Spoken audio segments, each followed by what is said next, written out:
नमस्कार, चुनावी चर्चा में आपका स्वागत है। हम आपको आज एक बहुत ही रोचक, दिलचस्प किस्सा बताते हैं और वो एक ताज़ा खबर जो फिर कल मुख्यमंत्री नीतीश कुमार ने खुद ही दी है, उससे ही जुड़ा हुआ है। उन्होंने कहा है कि वो फिर एक बार चुनाव नहीं लड़ेंगे।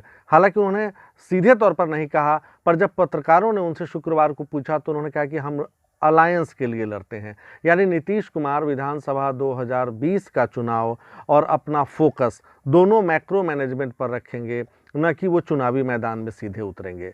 राष्ट्रीय जनता दल जो विपक्षी पार्टी है वो हमेशा आरोप लगाती रही है कि नीतीश कुमार हारने के डर से चुनाव नहीं लड़ते। हालांकि इन हमलों का नीतीश कुमार पर कोई फर्क पड़ता नहीं।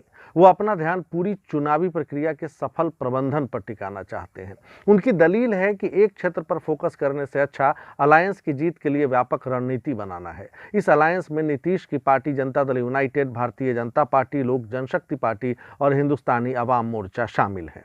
हो सकता है कुशवाहा कल और आ जाएं और एक और की बढ़ोतरी हो जाए। इसलिए नीतीश कुमार अगर एक बार फिर मुख्यमंत्री की कुर्सी तक पहुंचते हैं तो वो सदन में पिछले दरवाजे से ही कदम रखेंगे, मतलब विधान परिषद के सदस्य के तौर पर।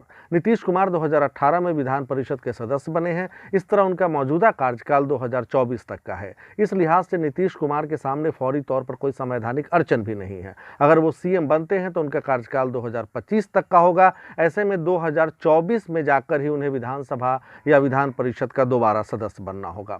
पर सवाल उठता है कि आखिर एक मुख्यमंत्री भी सीधे जनता के वोट से क्यों न विधायक चुना जाए। नीतीश कुमार लगातार 3 बार बतौर मुख्यमंत्री 5 साल का कार्यकाल पूरा करने जा रहे हैं। ऐसे में आरजेडी सवाल पूछ रही है कि चुनाव लड़ने से डर कैसा।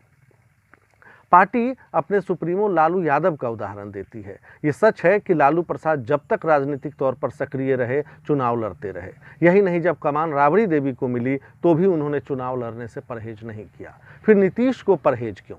चुनावी महासमर जो चुनाव है ये सिर्फ सरकार बनाने का खेल नहीं, बल्कि जनता की नब्ज टटोलने का भी एक मौका देता है।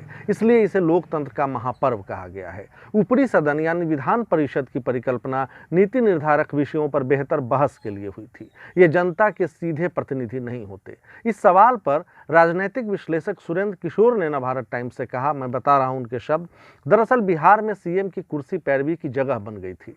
लालू यादव और जगन्नाथ मिश्र जैसे सीएम इसके लिए जिम्मेदार हैं। जिस क्षेत्र का विधायक सीएम होगा वहां के लोग लगातार सीएम हाउस का चक्कर लगाएंगे और सीएम का सारा टाइम निजी शिकायतों में ही बर्बाद हो जाएगा। दूसरी ओर सीएम का क्षेत्र होने के कारण उस इलाके के लोगों की उम्मीदें भी बढ़ जाती हैं। ऐसे में पूरे सूबे के लिए सोचने का टाइम नहीं मिलता।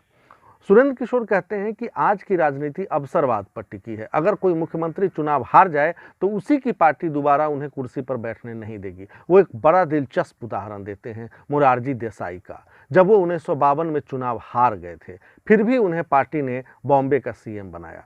इसलिए वो कहते हैं सुरेंद्र किशोर, बकौल सुरेंद्र किशोर, कि अब जो नीतीश कुमार कर रहे हैं उसमें कुछ गलत नहीं है।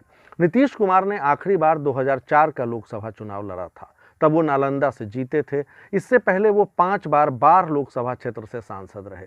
बिहार विधानसभा के सदस्य के नाते वो पहली और आखिरी बार 1985 में सदन में आए थे।